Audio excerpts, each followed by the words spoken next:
Studio. We're pleased to welcome now Josh Harkins. He's a Mississippi State Senator, represents District 20, which includes Rankin County, serves as the chair, as they say on the big-time media, Rhino, of the powerful Senate Finance Committee. Senator. Don't believe it, Rhino. Thanks for being here. Appreciate it. Thank you. Thank you for having me. Yeah. So you delivered to me a document here published by the Heritage Foundation, which shows a side-by-side comparison of the current individual tax provisions, the major aspects of it, that would go away and we'd revert back to pre-Tax Cuts and Jobs Act tax structure, the so-called Trump tax cuts. That would be from the Obama era, what was in place. Mm-hmm. And this is a real thing because it's expiring at the end of this year. There's a 25, clock ticking in the background. That's, the time is running out, and I think it when you look at it on paper, it hits you harder because I think people have kind of gotten used to the taxes the way they are and operating in our day-to-day lives. And I mean, when you look at this and you see what just on an individual level, what the personal income tax will go up to, what it's at currently, and what it will go up to.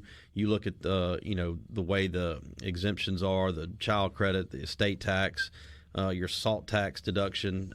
All these things play a pivotal role in what's going on in our economy and with us personally. And I think it really highlights the importance of what Speaker Johnson and Majority Leader Thune are going to have on their plate come January, and there's really no time to waste. This has got to be a priority and has to get passed. Obviously, there's a backstop of December 31st next year, and then it reverts back. But there's a lot of things that are on the table, and the slim majority you can't afford to lose one person. And like we were discussing earlier, it's you got people across this country that. A Republican in Maine is not like a Republican in the South and not like a Republican in the Midwest. And so Speaker Johnson's got a daunting task, and that task in front of him, as well as Senator Thune, Majority Leader in the Senate. And I just think it's important. I hope it's one of the things that they'll highlight and really focus on in the beginning of the term in January. Well, there's a lot of debate right now about what to prioritize in the sequence. You've got these reconciliation bills in the Senate, and that's because there's some rules around what can pass with a simple majority. That's the so-called reconciliation process, as opposed to overcoming a filibuster, which would require 60 votes to end that. Means you'd have to get, assuming that we're going to have a Republican-based agenda now that Republicans have the trifecta, that means you'd have to peel off some Democrats to support the legislation in the agenda. Not likely for most of the high-profile stuff. And so you got immigration, energy, taxes. Those are kind of the top three. And I think that's largely what voters expressed were their priorities at the ballot box. Absolutely. I think it's going to be, man, get the popcorn ready. It's going to be interesting to watch what happens in January. And I was just in D.C. a couple weeks ago, and the only thing I can relate it to is that feeling when you pressure wash your driveway and you just sit there and look at your clean driveway, and you're just like, it's refreshed, it's new, it looks, it's nice and clean. The feeling that I got in D.C. talking to folks up there was that it's a breath of fresh air, like somebody took a giant water hose and washed the city down, and everybody, there's optimism, there's excitement. As one U.S. Senator told me, it's like you couldn't wipe the smile off our face walking around here for the last week or two after the election. And so there is a great sense of optimism, but I think it's clear that President Trump has the exciting thing you see with him is that he's already shifted from third to fourth and will be in fifth gear by the time January 20th gets here. And I wouldn't be shocked if they had a desk on the Capitol steps that as soon as he got through being sworn in, he jumps over there and signs several executive orders and gets to work. He's got the luxury of having the experience of 4 years in, 4 years out, and a lot of water under the bridge, and is going to. I think he's ready to get rolling on day one. Yeah, I agree. So the question is, you guys are going to be in session here in less than a month. Yeah. Man, you believe that? It just seemed like we got out of the long session, but we're getting geared up to start. I think January 7th. Does this in any way, Senator, affect your legislative priorities, the overall legislative agenda? What I mean by that is the fact that now we have Republicans in charge, the trifecta in the House, the Senate, and the White House in Washington. Does that figure into any of your lawmaking? It does. I mean, I think you have to consider what Washington, what's the message you've heard the last couple of days is looking for cuts. Yeah. What does that mean to us? Yeah. You got to take that seriously. I think you also have to look at what the agenda is of President Trump and how that's going to impact the policies of Mississippi. But federal policy absolutely does impact state policy. Yeah. And I think you would be foolish not to try to incorporate or try to figure out where the federal policy is headed in order to enact state policy. Well, let's just dive right into that because you know that the program where we receive the most federal funding is Medicaid. $6 billion a year we get from the Fed. We throw a billion at it. It's a $7 billion plus program. It's going to be subject to cuts, and that could affect the amount we receive from the federal government. It could be subject to cuts. It could be subject to wholesale change of how they appropriate it.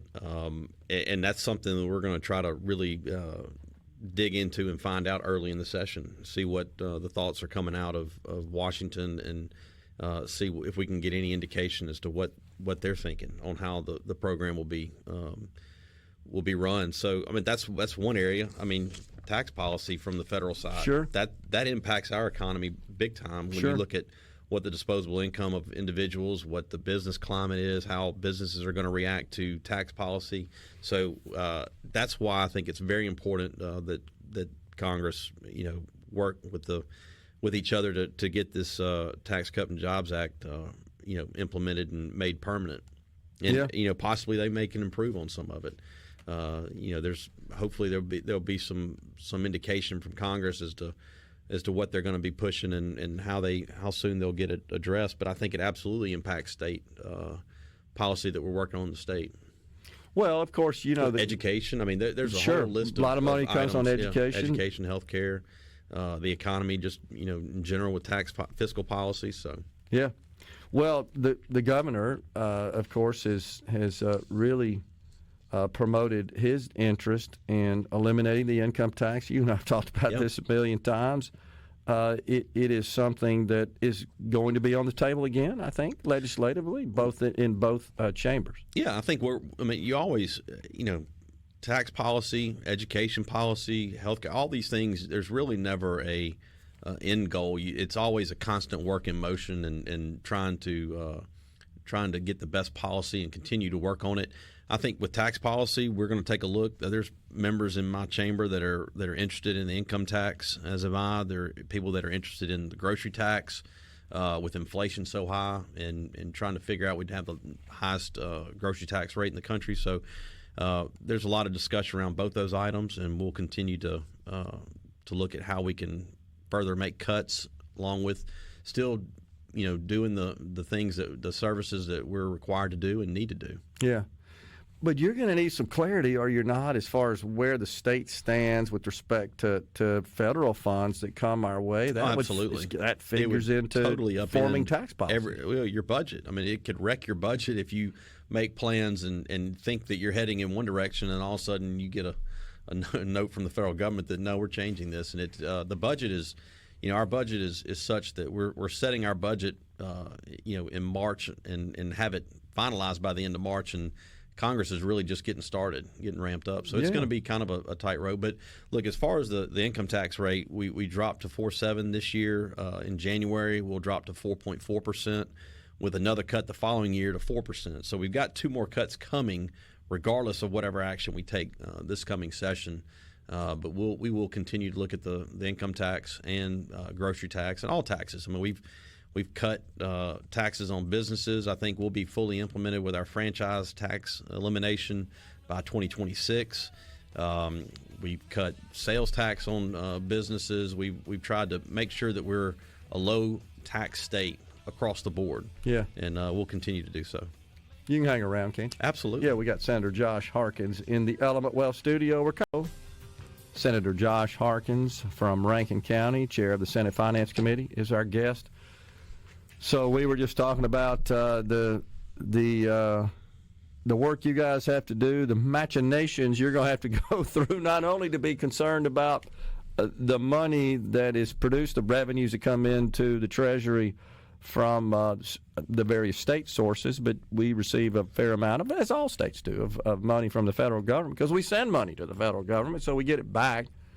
But with the new administration, new interest in cutting expenses and spending, which is totally out of control at the federal level, that could, in fact, trickle down to the state level.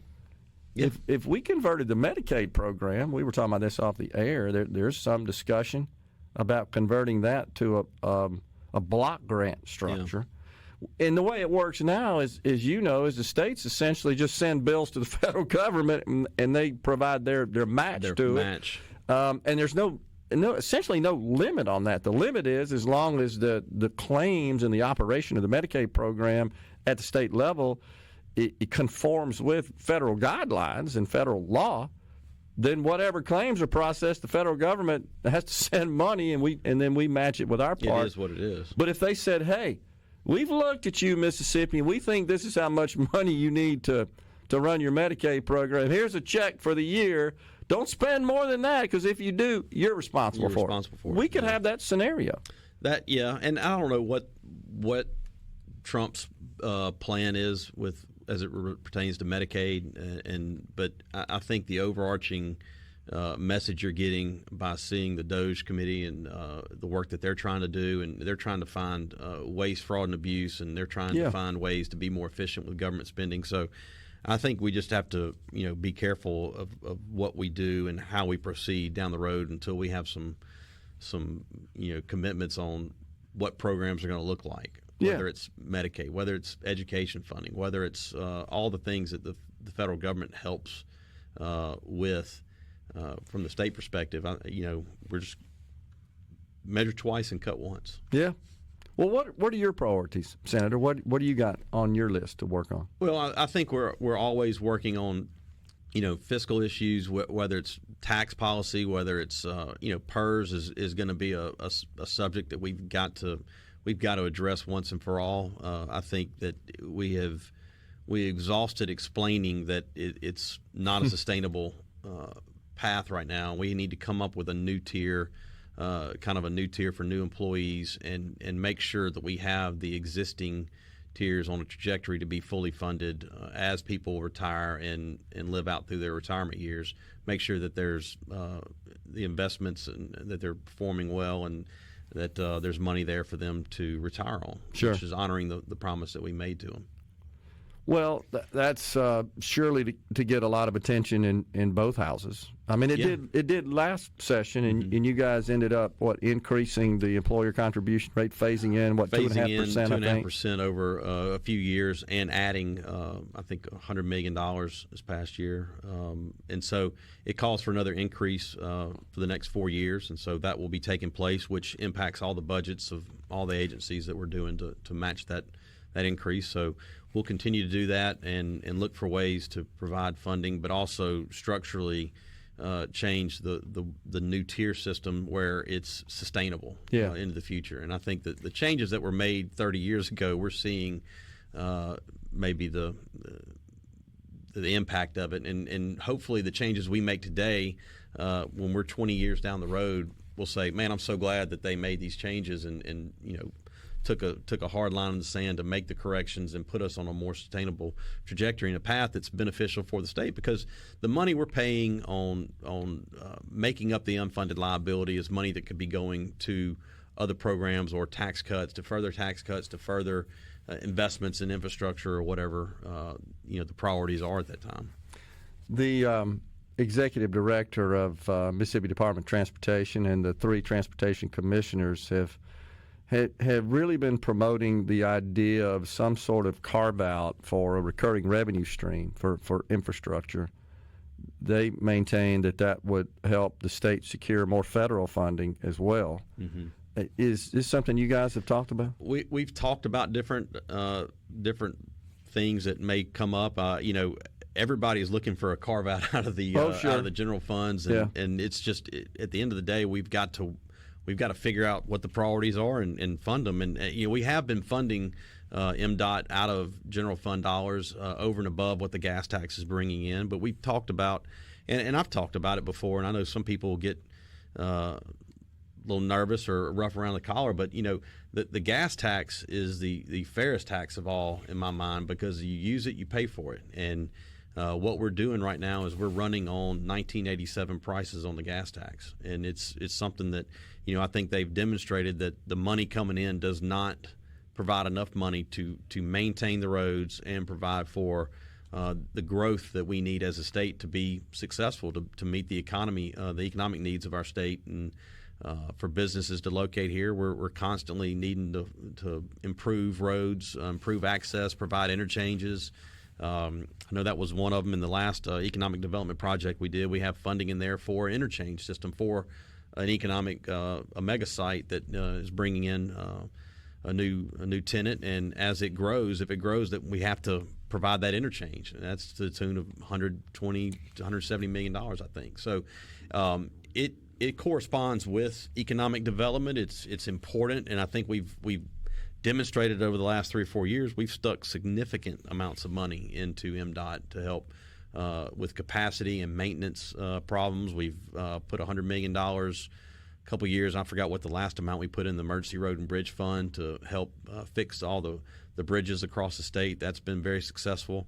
The use tax money that we implemented, the use tax going to cities and counties that has to be spent on infrastructure, has been really impactful to cities and counties. So we're making gains in our infrastructure, but MDOT funding is one that we've got to look down and figure out what avenue we're going to go down. I think you've seen other states have done things. I think Alabama raised their gas tax 10 cents, and provided, obviously this money goes to MDOT. It's not something that goes to the general fund and the legislature divvies it up. It goes directly to MDOT, and it's used for their use for maintenance, capacity projects, and other uses. So a couple of years ago, we reduced the income tax. You just discussed that, phasing it in. We eliminated the 4% bracket. We're in the first year of phasing down the 5% bracket down to 4%. To 4%, correct. Three increments over 3 years. How are we doing revenue-wise? It looks like that we're coming in consistent with budget. We're right at, I think we're $26 million over estimate for the year so far, and that's, if you consider the interest we've taken in, about $28 million. So we're pretty flat as far as economic growth without interest, but we're still maintaining our revenues as we sit today. And talk about, Senator, you guys don't appropriate everything that you project in terms of revenue, right? No, we don't. I think there's a spread of about maybe $300-400 million in the budget recommendation. So we also take the 2% set aside out. We budget 98% to give us that room. But I think you also know that we're coming off of an uncharacteristic act of federal money coming down to the state. So we knew that our revenues were going to be high. Inflation's high. That causes more revenue to come in on sales tax. So we knew that. It's starting to plateau, if you will. And just normal spending on government spending, inflation hits governments just like it hits the House. It's about 1.9%, I think, historically speaking. So you're starting to see your spending kind of catch up to the revenues we got, but we still have a spread in there. So we've got some room, but we know that spread is not going to be there forever as it sits. So it's coming down to more normal historical numbers, and so we just have to watch it and make sure that we're maintaining good fiscal spending and not wasting money on anything, and putting the money to priorities that the voters and the legislature and everybody is consensus on what's important. And I think you look at the success we've had. Look at the economic development success that we've had over the last 4 or 5 years. Businesses are locating here. We've had record job growth and employment announcements from companies across the state that are investing in expansion and new companies coming in. Obviously, with the rolled aluminum mill in Columbus, the Amazon Web Services, and it just sounds like there's more to come. I've heard from MDA, they're really busy over there, so looking forward to a lot of activity over there. So things seem to be moving in a good direction, and we've had some success, so we just need to capitalize on it, continue, and make prudent, wise choices with the tax revenue that we do get from our citizens. Absolutely. Sandra, always good seeing you, sir. Thank you, Appreciate Gerard. you coming Merry on. Christmas. Yeah, Merry Christmas to you. Folks, we're stepping aside for a break. We're coming